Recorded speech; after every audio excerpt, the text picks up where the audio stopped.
আজকে আমরা দেখব কারেন্ট। কারেন্ট কি? পদার্থের পরিবাহীর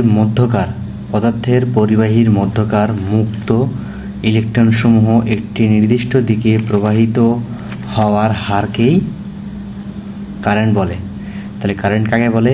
পদার্থের পরিবাহীর মধ্যকার মুক্ত ইলেকট্রনসমূহ একটি নির্দিষ্ট দিকে প্রবাহিত হওয়ার হারকেই কারেন্ট বলে।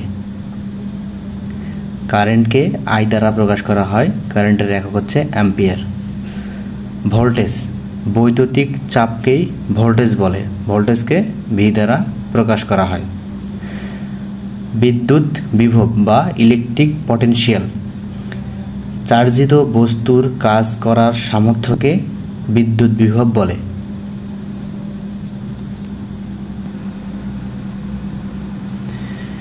দুটি চার্জিত বস্তুর বিভবের মধ্যে যে পার্থক্য তাকে বিভব পার্থক্য বলে। বিভব পার্থক্য হচ্ছে কি? দুটি চার্জিত বস্তুর বিভবের মধ্যে যে পার্থক্য তাকে বিভব পার্থক্য বলে। আর বিদ্যুৎ বিভবটা হচ্ছে কি? চার্জিত বস্তুর কাজ করার সামর্থ্যকে বিদ্যুৎ বিভব বলে। তাহলে ইলেকট্রিক পটেনশিয়াল আরটা হচ্ছে পটেনশিয়াল ডিফারেন্স। তাহলে আবার বলছি, বিদ্যুৎ বিভবটা হচ্ছে কি? চার্জিত বস্তুর কাজ করার সামর্থ্যকে বিদ্যুৎ বিভব বলে। আর বিভব পার্থক্যটা হচ্ছে দুটি চার্জিত বস্তুর বিভবের মধ্যে যে পার্থক্য তাকেই বিভব পার্থক্য বলে। রেজিস্ট্যান্সের বাংলা হচ্ছে রোধ। রোধ হচ্ছে পরিবাহীর মধ্যে দিয়ে কি বিদ্যুৎ প্রবাহকে বাধা প্রদান করাটাই হচ্ছে রোধ। তাহলে সহজ কথাই হচ্ছে রোধ হচ্ছে কি?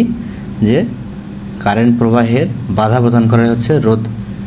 অর্থাৎ এখানে পরিবাহীর মধ্য দিয়ে কারেন্ট প্রবাহিত হওয়ার সময় পরিবাহী পদার্থের যে বৈশিষ্ট্য বা ধর্মের কারণে এটা বাধাগ্রস্ত হয়, উক্ত ধর্মকেই রেজিস্ট্যান্স বা রোধ বলে। কিছু বৈদ্যুতিক রাশি, সংকেত, প্রতীক, একক ও পরিমাপ যন্ত্র দেখব। তাহলে ভোল্টেজের সংকেত হচ্ছে কি? ভি। আর প্রতীক হচ্ছে এটা, এবং একক হচ্ছে ভোল্ট।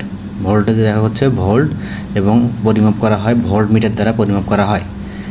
কারেন্টকে আই দ্বারা প্রকাশ করা হয়। কারেন্টের প্রতীক হচ্ছে এটা, কারেন্টের একক হচ্ছে অ্যাম্পিয়ার এবং কারেন্ট পরিমাপ যন্ত্রের নাম হচ্ছে অ্যামিটার। রোধ, রেজিস্ট্যান্সকে সংকেত হচ্ছে আর এবং প্রতীক হচ্ছে এটা এবং একক হচ্ছে ওহম এবং পরিমাপ যন্ত্রের নাম হচ্ছে ওহম মিটার বা মেগা। ইন্ডাকট্যান্সকে এল দ্বারা প্রকাশ করা হয় বা ইন্ডাকট্যান্সের সংকেত এল এবং প্রতীক হচ্ছে এটা এবং একক হচ্ছে হেনরি এবং পরিমাপ যন্ত্রের নাম হচ্ছে ইন্ডাকট্যান্স মিটার। ক্যাপাসিট্যান্সকে সি দ্বারা প্রকাশ করা হয়, তার সংকেত সি এবং ক্যাপাসিট্যান্সের প্রতীক হচ্ছে এটা এবং ক্যাপাসিট্যান্সের একক হচ্ছে ফ্যারাড এবং ক্যাপাসিট্যান্স পরিমাপ যন্ত্রের নাম হচ্ছে ক্যাপাসিট্যান্স মিটার। ক্যাপাসিটার পরিমাপ যন্ত্রের নাম ক্যাপাসিট্যান্স মিটার। ফ্রিকোয়েন্সি সংকেত হচ্ছে এফ, এর একক হচ্ছে হার্টজ অথবা সাইকেল পার সেকেন্ড বা হার্টজ এবং পরিমাপ যন্ত্রের নাম হচ্ছে ফ্রিকোয়েন্সি মিটার।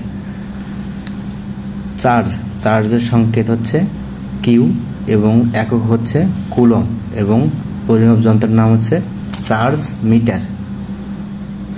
ফ্লাক্স হচ্ছে ফাই, এর একক হচ্ছে ওয়েবার এবং পরিমাপ যন্ত্রের নাম হচ্ছে ফ্লাক্স মিটার। পাওয়ারকে সংকেত হচ্ছে পি বা ডাব্লু এবং একক হচ্ছে ওয়াট এবং এর পরিমাপক যন্ত্রের নাম হচ্ছে ওয়াট মিটার। এনার্জি হচ্ছে সংকেত ই এবং এনার্জির একক হচ্ছে ওয়াট আওয়ার এবং এর পরিমাপ যন্ত্রের নাম হচ্ছে এনার্জি মিটার। পাওয়ার ফ্যাক্টরের সংকেত হচ্ছে পিএফ এবং পরিমাপ যন্ত্রের নাম হচ্ছে পাওয়ার ফ্যাক্টর মিটার।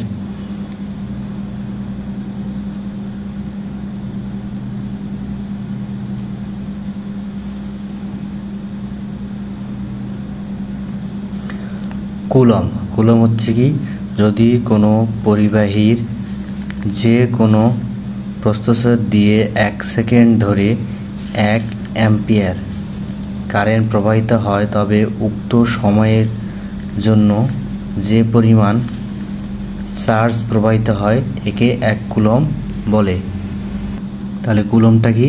যদি কোনো পরিবাহীর যে কোনো প্রস্থচ্ছেদ দিয়ে 1 সেকেন্ড ধরে 1 অ্যাম্পিয়ার কারেন্ট প্রবাহিত হয় তবে উক্ত সময়ের জন্য যে পরিমাণ চার্জ প্রবাহিত হয় তাকে 1 কুলম্ব বলে। 1 কুলম্ব সমান হচ্ছে 628 × 10⁻16 ইলেকট্রনের চার্জ। কারেন্ট I সমান লেখা যায় Q/T। কিউ হচ্ছে চার্জ প্রবাহের হার, কিউকে বলা হয় চার্জ প্রবাহের হার, আর টি হচ্ছে টাইম বা সময়।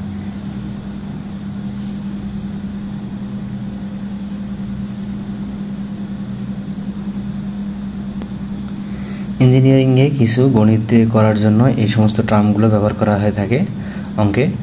যেমন টেরাকে টি দ্বারা প্রকাশ করা হয়, টেরার মান হচ্ছে 10⁻12 টেরার মান। গিগাকে জি দ্বারা প্রকাশ করা হয়, গিগার মান 10⁻9।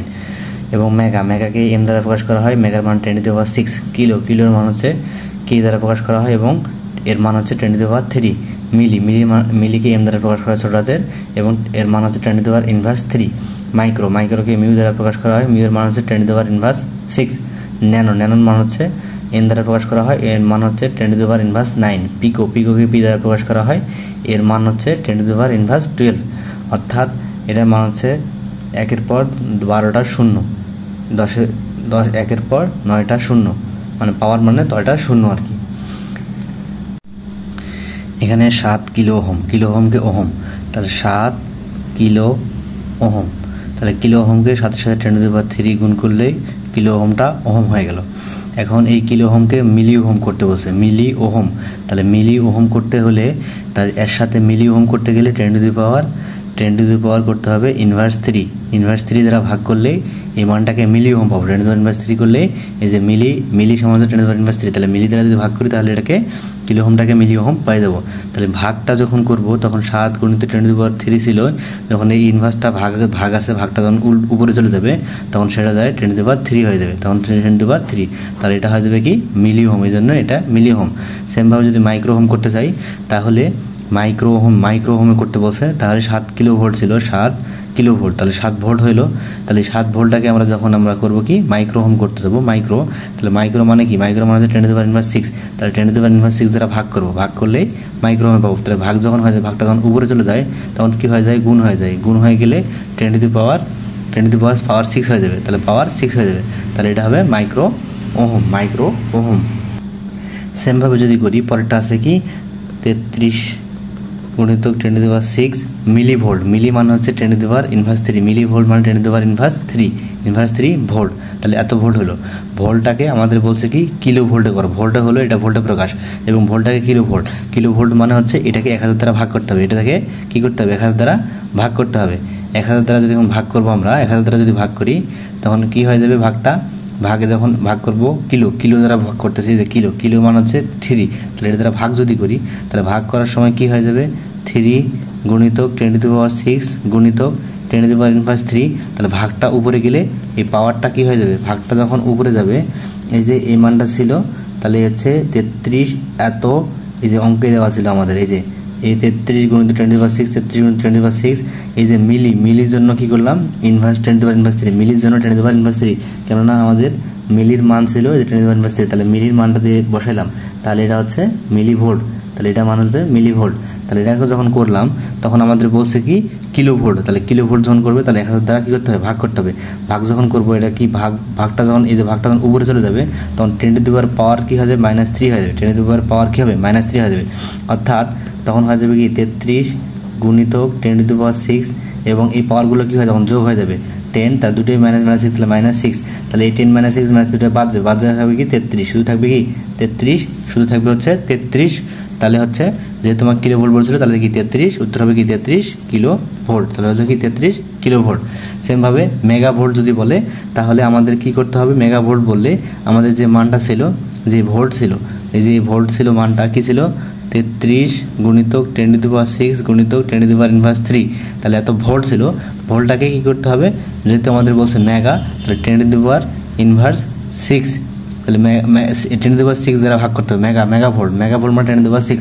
এই যে আমাদের মেগার মান ছিল কত, এই যে মেগার মান ছিল হচ্ছে 10⁶, তাহলে 10⁶ দ্বারা যদি ভাগ করি তাহলে মানটা পাবো। তাহলে এই ভাগটা কি হয়ে যাবে, উপরে চলে যাবে, ভাগটা যখন চলে যাবে কি উপরে, অর্থাৎ হচ্ছে 33 গুণিতক 10⁻⁶ গুণিতক 10⁻⁻³ ভাগটা, এই ভাগটা, এই যে এই ভাগটা কি হয়ে যাবে, এই ভাগটা তখন কি হয়ে যাবে, উপরে চলে গেলে কি ইনভার্স 6 হয়ে যাবে, তখন হবে কি 10⁻⁶, তখন এই +6 - 6 হয়ে যাবে কি +6 - 6 হয়ে যাবে কাটা, অর্থাৎ থাকতেছে কি 33 গুণিতক 10⁻⁻³ মেগা ভোল্ট। তাহলে এটা আমরা করলাম কি, এটা পেলাম আমরা মেগা ভোল্ট।